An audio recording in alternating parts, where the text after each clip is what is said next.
ప్రియమైన దేవుని బిడ్డలారా, ప్రభువైన యేసుక్రీస్తు నామములో మీకు వందనాలు తెలియజేస్తున్నాం. దేవుని స్తోత్రం.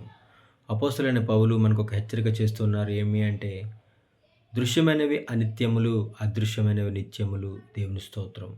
అదృశ్యమైంది ఈ లోకంలో శాశ్వతమైందిగా ప్రభు ఉంచారన్నమాట. దేవుని స్తోత్రం. అవ్వ కూడా దేవుని స్తోత్రం.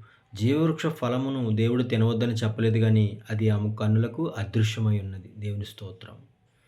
కాబట్టి సాతాను మనకెప్పుడు కూడా దృశ్యమైన దాన్నే, సాతాను ప్రభు దగ్గరికొచ్చినా, అవ్వ ఆదాము దగ్గరికొచ్చినా దేవుని స్తోత్రం. దృశ్యమైన దాన్నే వాగ్దానం చేశాడు. దృశ్యమైన విషయాలనే చూపించాడు. కాబట్టి అవి శాశ్వతం కాదు.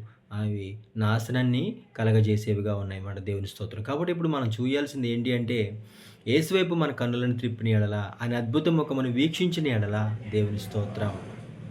ఈ లోకంలో ఉన్నది ఎంత గొప్పదైనా, అది ఎంత విలువైందైనా, అది ఆర్థికపరమైందైనా, ఈ లోక సంబంధమైనది ఏదైనా, ఎంత వెలగలిగిందైనా సరే, ఆయన కృప, మహిమ, వెలుగులు అవి అదృశ్యమైపోతాయన్నమాట. దేవుని స్తోత్రం.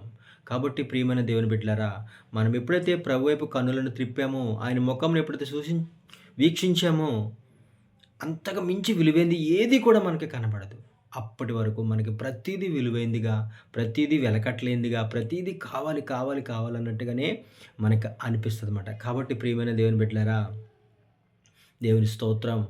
ప్రభువైన యేసు ముఖమును మనం వీక్షించాలంటే దేవుని స్తోత్రం. అదొక అద్భుతమైన అనుభవం అన్నమాట. దేవుని స్తోత్రం. ఆయన ముఖమును మనం వీక్షించినప్పుడు ఏది కూడా మనకి విలువైందిగా కనబడదు. దేవుని స్తోత్రం. సులమ్మిత యొక్క అనుభవము అదియే. దేవుని స్తోత్రం. ఆవిడ అనేక అనుభవాల్ని కలిగి ఉన్నప్పటికీ కూడా తన ప్రియుడే తనకి విలువైన వాడుగా, ఆయన ముఖము, ఆయనతో సహవాసం, ఆయన సన్నిధి గొప్పదిగా ఎంచుకుంది కాబట్టి ఆయన్ని వెతికింది, ఆయన పట్టుకుంది, ఆయన తన తల్లి యొక్క అరలోనికి తీసుకొని వెళ్ళినట్టుగా మనం చదువుతున్నమాట.